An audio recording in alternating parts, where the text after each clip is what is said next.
This is Coogan Cassius Rifle TV in association with Matchoom-Tibbs in Marbella. Why are you looking at me like that? Can't look at you, you're my friend. I missed you. I haven't seen you in a long time. Since when? I haven't seen you in a long time. I always miss you. I did a song Just So You the other day. I was missing you, so I put in a bit of Punjab and I was screwing the light bulbs and all sort. Hey, why did you do that? Because I missed you. I missed my But Sri Lankan brother. That's not the music of my culture. Well, peaches, pears, apples, the same. Okay, mate. Right, let's start boxing. Yeah. First of all, you were linked up with the Tibbses, Mark and Jimmy. Tell me about how that came about first. You know what? Honestly, listen, JB was a good trainer. Excellent trainer. In fact, he is a phenomenal trainer, but it was just the logistics that didn't work. You know what I mean? Following Vladimir around. I was working in Vladimir's term, working in their term. At the end of the days, I'm now moving into the elite heavyweight status, so I need to make sure that things are right for me. I can't use the excuse that, I didn't train properly, I didn't get enough time, I didn't work, whatever. So I need somebody who can give me the time and the commitment. And you know what I mean? So I was looking for trainers. Then I had a chat with Mark and that, and it worked. It was good. He was telling me certain things, and he was pointing certain things out to me that made sense. And I decided, you know what? I'll give this a try for a couple of weeks, and then after I just end up liking it. I like working with Mark, and the thing with Mark is very, he's driven, and he's hungry, and it's an opportunity for him as well. It's an opportunity for me to work together and to build something good together. Something, you know what I mean? So is your involvement going to be more so with Mark Tibbs and Jimmy Tibbs? Yeah, you know what I mean? Jimmy's quite old now, isn't he? Yeah. No, not in a bad way. He's quite old now, so you know what I mean? Obviously, Mark's younger, he's got a bit more energy. Jimmy's got a lot of knowledge, but Mark's older, he's got a little bit of energy, a bit more strength. So Jimmy ain't going to want to be taking a big, massive heavyweights like me and the pads at the age of 70 easy, or 70, whatever it is, you know what I mean? Mark's young, he's strong, he's enthusiastic, and he's got a lot of energy and a lot of drive and desire. So obviously last time out your camp ahead of the Joshua fight clashed with obviously the Klitschko fight overlapped for around about 2 weeks, but did you put that down to part of the reason why maybe things weren't right? No, not really. Part of the reason why things wasn't right was my injury and my conditioning was terrible, but I had a choice. Show up and fight. I let the fans down, so I decided fight week, I decided, you know, I'm going to have 2 cortisone injection in my shoulder, which hurt like hell. Had it, showed up on fight. I knew I was injured, Joshua knew I was injured, they didn't know I was injured. I think the board must have leaked some information about it or whatever, you know what I mean? So everybody knew I was injured, but I didn't want to let the fans down. I could have easily said, I'm injured, let's schedule the fight to next year, and it could have happened. It would have easily happened. Because the contract was signed, the deal was done, everything was done. I could have done like many other boxers and reschedule, but that's not me. I wanted to give the fans a good night, and I believe I done so. I may have lost, but I believe it was a good night, and I look forward to doing it again. Quote Dillian Whyte back in December, "I am at war with Matchroom." I was. It was like what's the?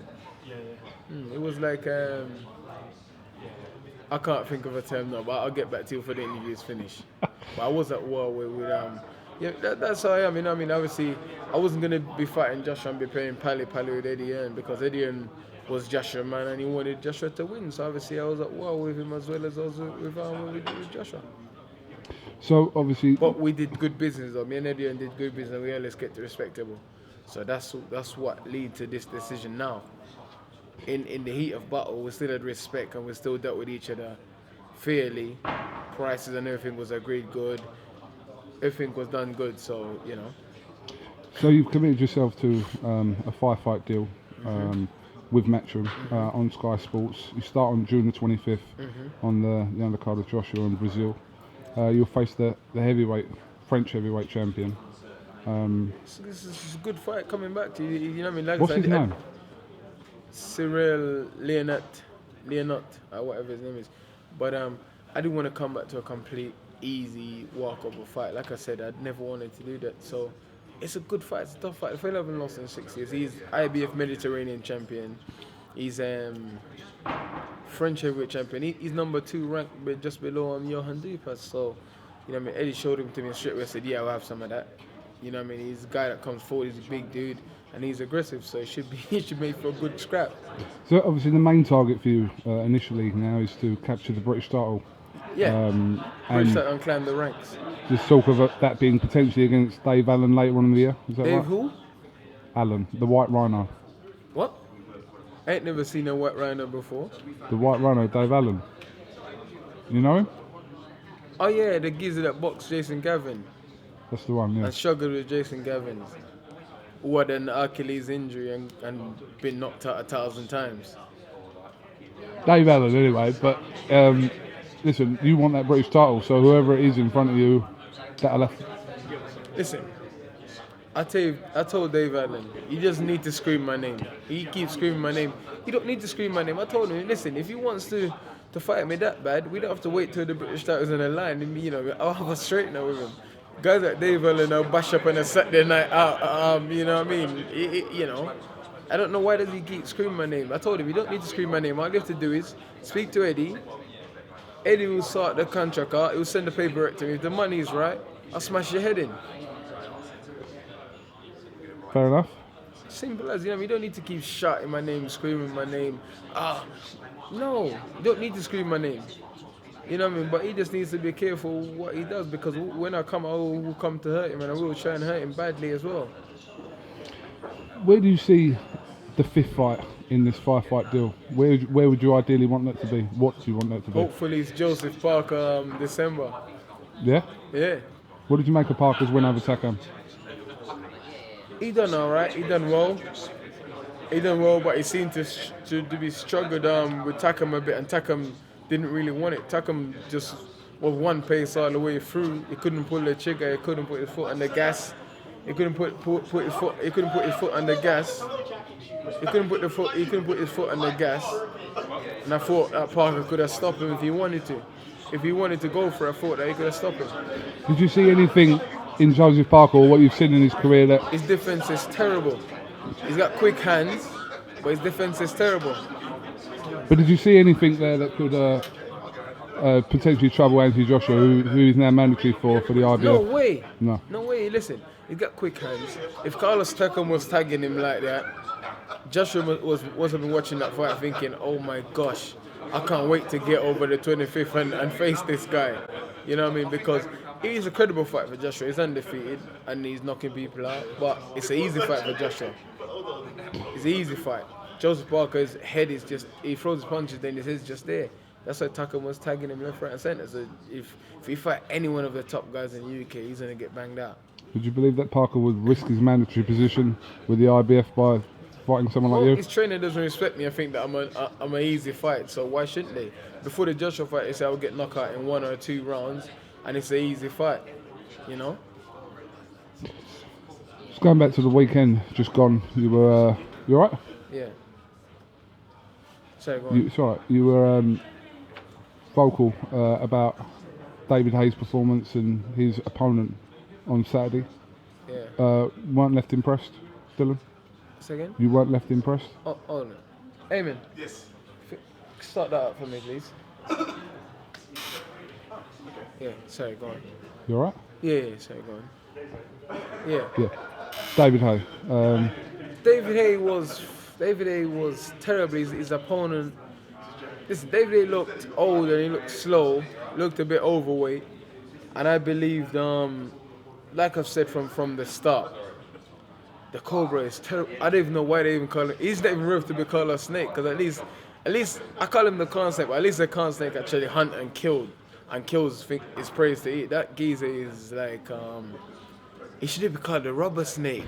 He was terrible. David Haye fainted. You know those weeble wobblers that you hit them and they fall down. I think David Haye faint jab him and he fell on the floor. The guy was terrible. Like it was a shame. I was ashamed for David to fight somebody like that, and I wasn't fighting. The guy with the geezer was terrible. I think my mum could have put up a better fight than that. Is that a possibility in the future, you and Haye? Definitely. But obviously, David's come back. He's not trying to take no risky fights. He's trying to have a few warm-up fights, easy fights, and then land a big fight possibly next year. You know what I mean? But he's got Shannon Briggs in front of him. Shannon Briggs is a hard, tough, strong guy. And Briggs, one thing with Shannon is Shannon will come out swinging early. Whether he gets knocked out or not, he will come out swinging. Another fight that seems to kind of make some sense is you against Haye Chisora. Yeah, definitely. So where are you on that at the moment? That could be after the British start, or it could be even December. If I don't fight Parker, somebody I could fight Chisora, Haye, David Price, one of those sort of guys. You know what I mean? They're big fights. David Price is there. He's fighting this weekend as well. There's no shortage of heavyweights there out to make these big fights domestically as well. No, there ain't at all. There's some big fights out there. It's great. It's a good time to be a heavyweight at the minute because there's big fights in America, in Europe, in Britain. It's a great time for heavyweight boxing, and it's a great time to be a part of it. You know what I mean? I feel privileged to be a part of the heavyweight division. All right. Well, listen, you've got a string of people waiting here. I know, cut away interview shot. It's not on, is it? I told you we should wait till the end and we did a proper one. Well, I can sit here, but it's up to you, bro. What are you asking me for? It's up to you.